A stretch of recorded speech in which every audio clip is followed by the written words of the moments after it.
Buenos días, nuestros nombres son Gonzalo Querendez y Lea Redondo y hoy os vamos a hacer una pequeña presentación sobre la protección contra variación de frecuencia.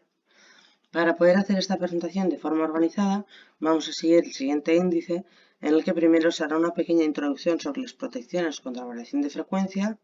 Seguido veremos cuáles son las protecciones de infrafrecuencia y las de sobrefrecuencia, cuándo actúan cada una de ellas y cuáles son las soluciones.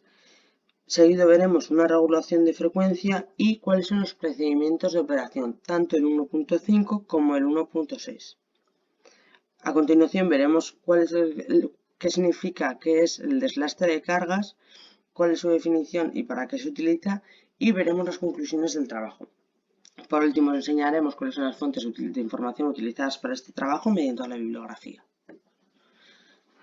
Las protecciones contra variación de frecuencias son aquellas que tienen la función de mantener unos valores de frecuencia entre unos límites establecidos para garantizar así su correcto funcionamiento de las cargas.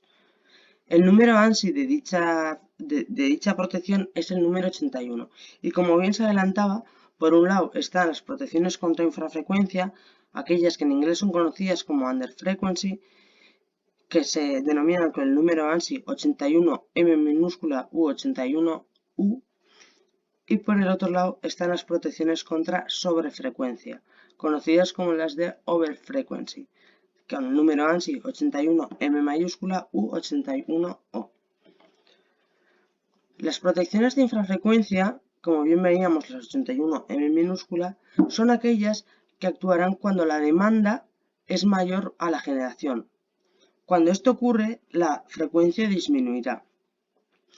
Si en esta situación la frecuencia obtiene un valor menor a la frecuencia mínima establecida por lo general de 49,85 Hz y pasa un tiempo establecido, entonces la protección actuará para hacer contra esta variación. Las características de la misma son que tiene una temporización definida, tiene un tipo de reinicio instantáneo y un tiempo mínimo de corte de 50 milisegundos. En cuanto al tiempo máximo de corte, este se especifica en la IEC 60255-181 y depende de la situación. Por otro lado está la protección de sobrefrecuencia. Esta, a la contra que las de infrafrecuencia, se da cuando la demanda es menor que la generación. Si la demanda es menor que la generación, la frecuencia aumentará.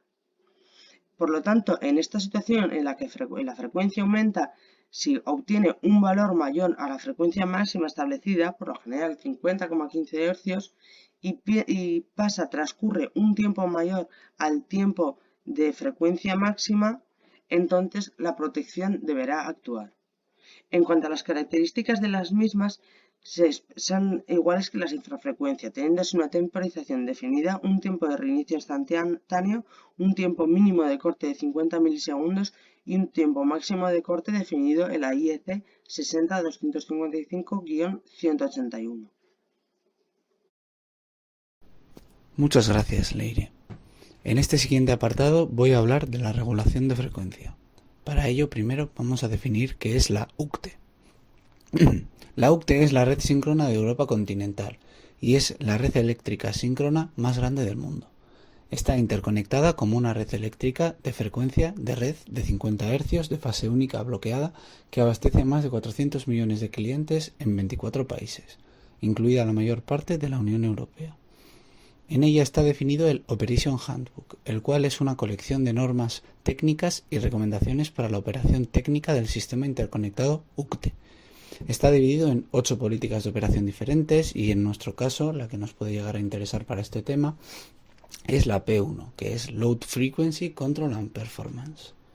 En la imagen, aquí a mano derecha, podemos observar las acciones a tomar en el sistema de frecuencia, empezando por el control primario, control secundario, control terciario y finalmente el control de tiempo que los abarca a todos ellos. Aquí en España nosotros tenemos el sistema peninsular español y en él tenemos los denominados procedimientos de operación, entre los cuales hablaremos más adelante del OP 1.5 y OP 1.6, que son respectivamente establecimiento de la reserva para la regulación frecuencia-potencia y establecimiento de los planes de seguridad para la operación del sistema. Entonces, procedimiento 1.5. El procedimiento de operación 1.5 sigue los requerimientos del Operation Handbook. El objeto de este procedimiento es establecer los niveles de reserva para la regulación frecuencia-potencia que permitan al operador del sistema hacer frente a los desequilibrios entre la generación y el consumo. Este procedimiento aplica tanto al operador del sistema como a los sujetos productores de energía eléctrica y se divide en 3 tipos de regulación: primaria, secundaria y terciaria. La reserva de regulación primaria.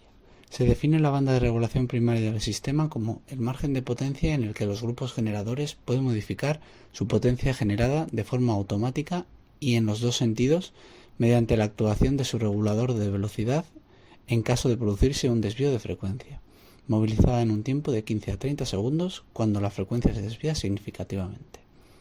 Después está la reserva de regulación secundaria, que se define como el margen de variación de potencia en el que el regulador secundario del sistema peninsular español puede actuar automáticamente y en los dos sentidos partiendo del punto de funcionamiento en que se encuentre en cada instante. No deberá demorarse más allá de 30 segundos y deberá tener la capacidad de mantenerse durante un tiempo de 15 minutos. Y por último tenemos la reserva de regulación terciaria.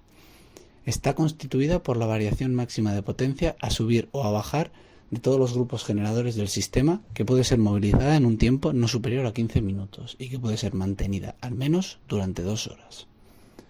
Después del procedimiento 1.5 tenemos el procedimiento 1.6. El procedimiento 1.6 es el procedimiento de establecimiento de los planes de seguridad para la operación del sistema. El objeto de este procedimiento es definir los planes que se deben establecer para garantizar el funcionamiento seguro y fiable del sistema y para llevar a cabo la reposición del servicio tras incidentes severos. Los planes de actuación se dividen en 3 y son los siguientes. Planes de salvaguarda. El operador del sistema establecerá planes de salvaguarda en todos aquellos casos en los que sea necesario para prevenir el desencadenamiento de incidentes que puedan tener una repercusión notable en el suministro o sobre los grupos generadores. Después están los planes de emergencia. El objetivo de los planes de emergencia es minimizar el alcance y la extensión de los incidentes, una vez que se hayan producido estos. El operador del sistema establecerá los correspondientes planes, como pueden ser, por ejemplo, planes de teledisparo y planes de deslastre de cargas, que trabajaremos más adelante.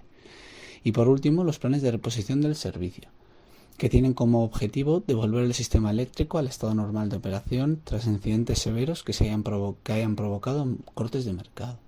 Y por último, vamos a hablar del desastre de cargas. Primero de todo vamos a definir qué es.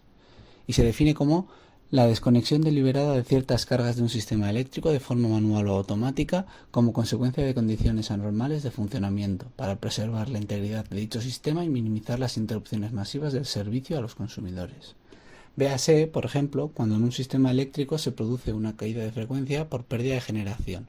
Los grupos de generación térmica se desconectarán para proteger la turbina frente a vibraciones en los álabes. Esto provocará asimismo la pérdida de más generación, lo que llevará a una mayor caída de frecuencia y a un colapso del sistema. Para evitar ese colapso es necesario proceder a un deslastre de carga rápido, abriendo interruptores de líneas mediante la actuación de relés, y en estos casos la caída de frecuencia dependerá de la magnitud de desequilibrio y la inercia del sistema. Aquí en la diapositiva se ha puesto cómo en el procedimiento de operación 1.6 se establece el programa de deslastre de cargas en función de la frecuencia. Y por último, unas conclusiones. Como bien es sabido por todos nosotros, la frecuencia es un factor muy importante para el correcto funcionamiento del sistema, afectando directamente a muchas máquinas y pudiendo suponer un colapso de la red. Por lo tanto, es de vital importancia que se mantenga dentro de unos valores establecidos, y más aún todavía que se establezcan procedimientos de operación como los vistos previamente. Pero no solo eso, sino que a medida que la red vaya evolucionando y se vaya integrando generación renovable y otros tipos de nuevas tecnologías, también deberán hacerlo y deberán evolucionar estas medidas y estos límites, manteniendo siempre vigilada la protección contra variación de frecuencia. En esta diapositiva tenemos la bibliografía y sin más dilación, hasta aquí nuestra presentación. Muchas gracias por habernos escuchado y hasta la próxima.